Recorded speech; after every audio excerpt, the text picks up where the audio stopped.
Shalom saudaraku yang dikasihi Tuhan. Kembali kita akan melanjutkan program The Secret of Yunus.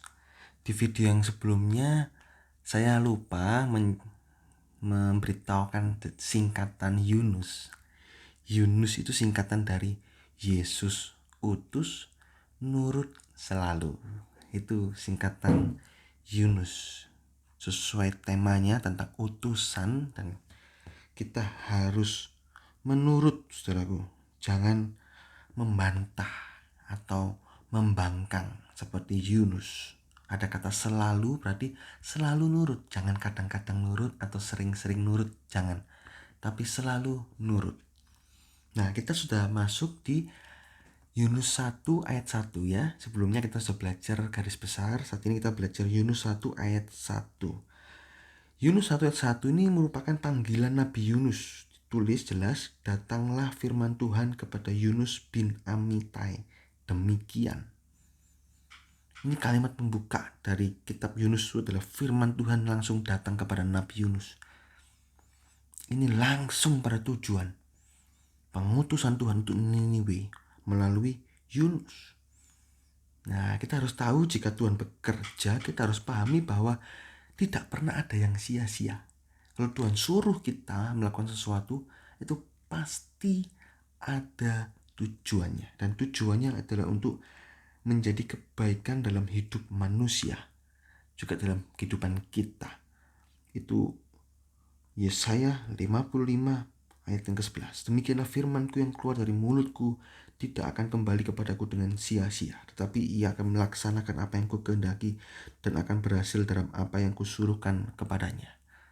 Jadi firman Tuhan tidak kembali dengan sia-sia. Ini jadi tujuan. Gak ada ngawur-ngawur. Kan pergi ke sana. Kenapa? Ya gak apa-apa, iseng-iseng aja. Gak ada. Jadi Tuhan kita ini dahsyat. Dia selalu terarah, teratur, rapi. Selalu ada maksud Tuhan dalam pekerjaannya. Nah, tokoh utama dari ayat 1 ini ada Tuhan, kan, firman Tuhan. Kedua, Yunus, ya, itu dua tokoh. Kita akan melihat tokoh yang pertama dulu tentang Tuhan.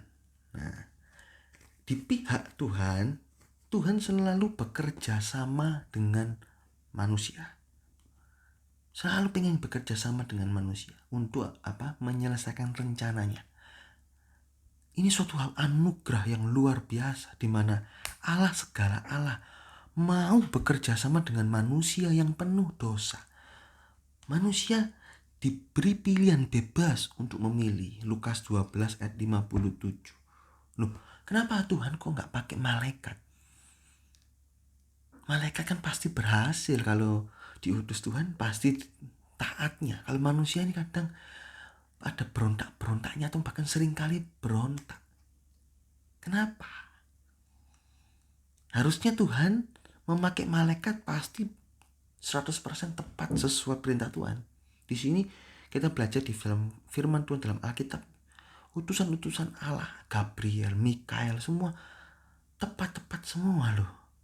Gak ada ceritanya, oh malaikat ini diutus, ternyata malaikatnya tidur. Gak ada. Langsung gerak. Gak pernah ada malaikat tidak taat saat diperintah Tuhan. Kecuali kejatuhan pertama malaikat, yaitu Lucifer. Nah, walaupun demikian hebatnya malaikat, tapi Tuhan tetap rindu bekerja sama dengan manusia. Ada alasannya, saudara.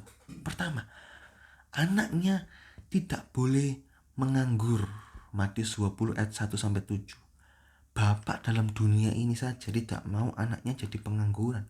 Kalau anaknya menganggur, dipikirkan gimana caranya supaya bisa bekerja, ditibungan temannya, dicarikan pekerjaan, dibikinkan pekerjaan kalau punya modal. Itu gak boleh nganggur. Itu bapak dunia. Apalagi bapak kita di sorga, gak mau melihat anak-anaknya nganggur terus mati sia-sia, apalagi hidup dalam dosa sampai akhirnya binasa kekal di neraka. Lupa sudah diselamatkan. Ya karena bapak kita gak pengen seperti itu, saudara. Pasti berusaha, ayo nak kerja buat Tuhan selalu manis. Allah kita tidak mau anak-anaknya nganggur. Kita nggak boleh hidup sia-sia dan mati sia-sia. Hidup dalam pengangguran, tidak bekerja apa-apa, tidak membuahkan buah apapun. Buah pertobatan tidak ada, buah jiwa-jiwa tidak ada, buah roh tidak pernah ada. Gimana? Kita percaya Tuhan Yesus cuma jadi KTP.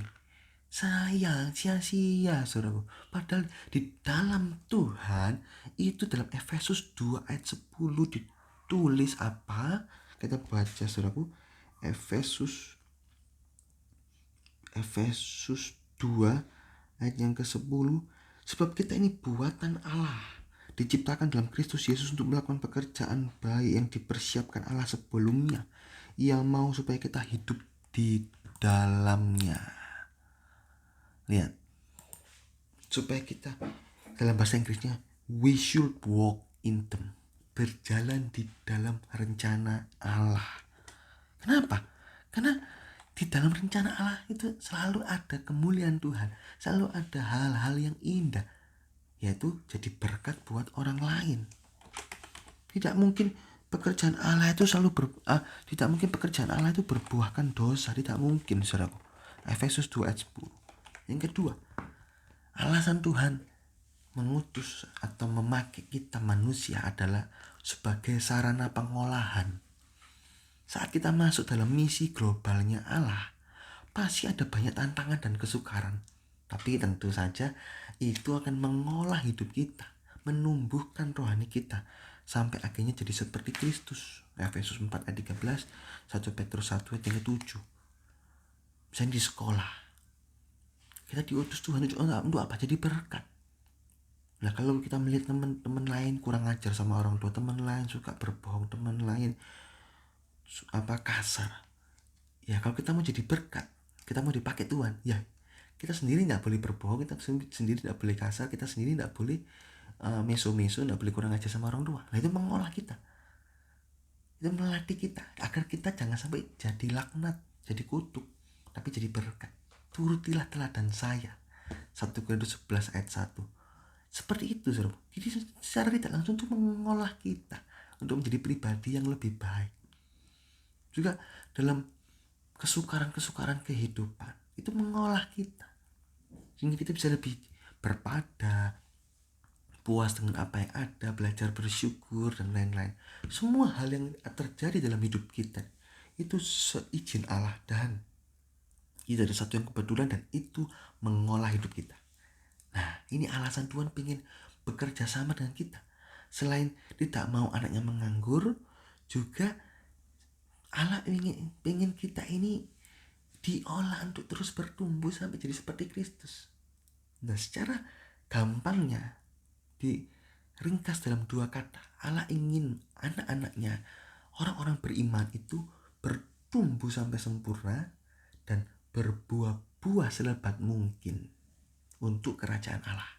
Itu Allah mengasihi kita, Allah mengasihi umatnya, sehingga Dia ingin kita juga bertumbuh dan berbuah-buah. Tidak ada orang tua. Ini tidak bisa merepresentasikan, karena Allah kita bukan tukang becak, tapi tukang becak saja. Anaknya tidak mau jadi tukang becak, tidak boleh. Tapi kalau bisa jadi insinyur, jadi sarjana. Nah, apalagi Allah yang tertinggi, Allah di atas segala Allah, maha kuasa, maha mulia. Nah, dia nggak pengen anaknya jadi gelandangan hidup dalam dosa, tapi anaknya pengen ditarik, diangkat tinggi sampai seperti Dia. Kita nggak bisa melebihi, tapi seperti Dia, seperti Kristus, seperti Yesus, seperti Yesus. Itu saja ku minta dalam jalanmu sampai ke sorga. Saya mau seperti Yesus. Itu. Dan ayat-ayatnya banyak ditulis. Jadilah engkau sempurna seperti Bapakmu sempurna. Itu Allah kita. Dahsyat. Begitu mengasihi kita sehingga mempersiapkan rencana-rencana yang indah. Demikian Yunus ini diutus Tuhan, gak sia-sia, supaya Yunus bisa diolah, bisa jadi berkat buat banyak orang dan dapat kemuliaan, mahkota. Ini. Oleh karena itu, jika kita mendapatkan kesempatan, maka kita harus meresponi dengan baik. Jangan menjadi seperti Yunus, yang pada kitab Yunus ini diceritakan dia tidak taat. Nanti kita ngeliat lebih lanjutnya, saudara sudah paham lah ceritanya. Tapi kita ngeliat lebih detail lagi di ayat-ayat selanjutnya.